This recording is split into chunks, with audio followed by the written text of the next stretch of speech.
अगर कोई व्यक्ति बृहद नारदीय पुराण अध्याय नंबर 71, 85 और 86 श्लोक में लिखा है कि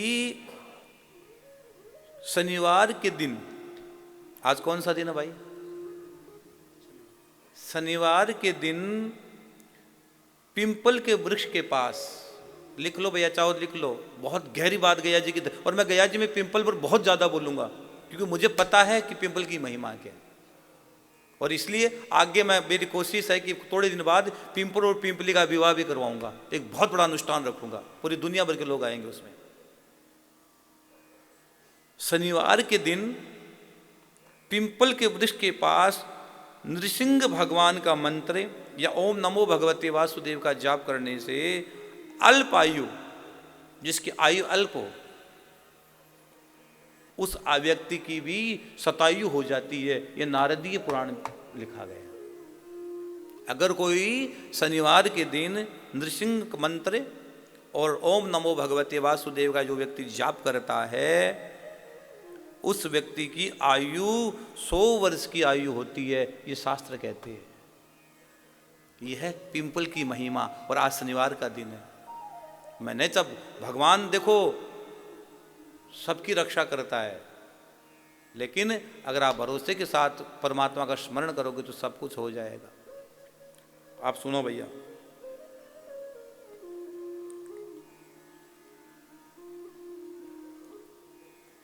लिंग पुराण पूर्व भाग 2, पूर्व भाग में लिखा गया है 85 अध्याय में 189 और 191 श्लोक में लिखा गया। क्या लिखा गया भैया?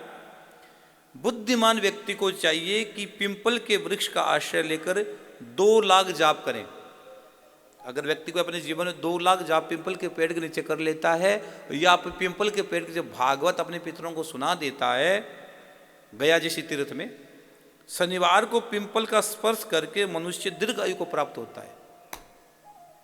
ये मैं नहीं कह रहा हूं, लिंग पुराण कहती हो। यू मत सोचना मनुष्य यहां कोई बेटा कोट करके बोल रहा है। लिंग पुराण में लिखा है कि शनिवार के दिन केवल स्पर्श कर लेते हो, रविवार को छोड़ देना, शनिवार को स्पर्श भी कर लेते हो तो उस जीवात्मा की मुक्ति होती है।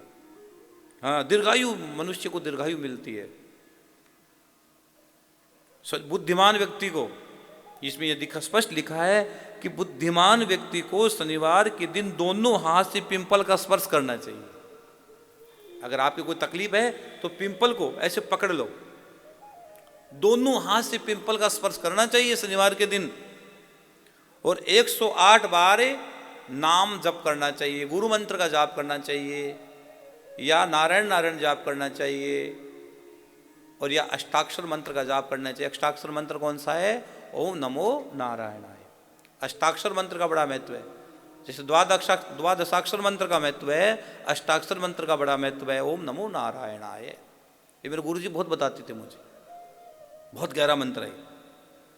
और ये 108 बार जाप करोगे, ये भी अकाल मृत्यु को दूर करने वाला है। अगर किसी ज्योतिषी ने कह दिया हो, कुंडली में लिख दिया गया हो कि भाई तेरी उम्र बहुत कम है, तो उस व्यक्ति को कुछ नहीं करना चाहिए, उस व्यक्ति को पिंपल की पूजा सेवा करनी प्रारंभ कर देनी चाहिए। मैं व्यासपीठ से गारंटी देता हूँ, गया धाम से कह रहा हूँ, मुझे शास्त्रों की बातों पर पूरा भरोसा है। शास्त्रों में सब कुछ है, लेकिन शास्त्र में एक चीज़ नहीं है। क्या नहीं है? शास्त्र में झूठ नहीं है।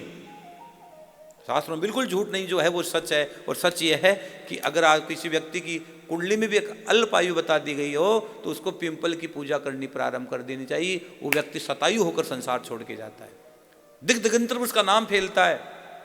यह है पिंपल की महिमा। आगे सुनो, आगे सुनो भैया, आगे बताता हूं।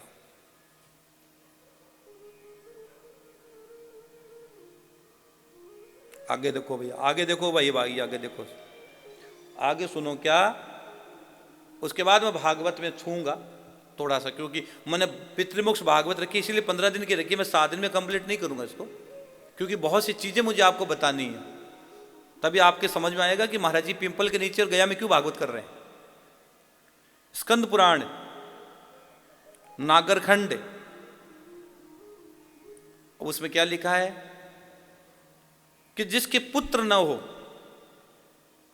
जिसके पुत्र न हो उस मनुष्य को नरक से मुक्ति हेतु ब्रह्म वृक्ष पिंपल को लगाकर मुक्ति का उपाय बताया गया है। अगर आपके कोई पुत्र नहीं हो, घर में वंश वृद्धि नहीं हो पाई, पुत्र नहीं हो, उस व्यक्ति को पिंपल का पेड़ लगा देना चाहिए। लोग कहते हैं ना भी अंतिम क्रिया पुत्र करता है, जो भी है। कई लोग कहते हैं कि पुत्र के बिना गति नहीं, मति नहीं, जो भी बोलते हैं, लेकिन यहाँ शास्त्र प्रमाण दे रहा है।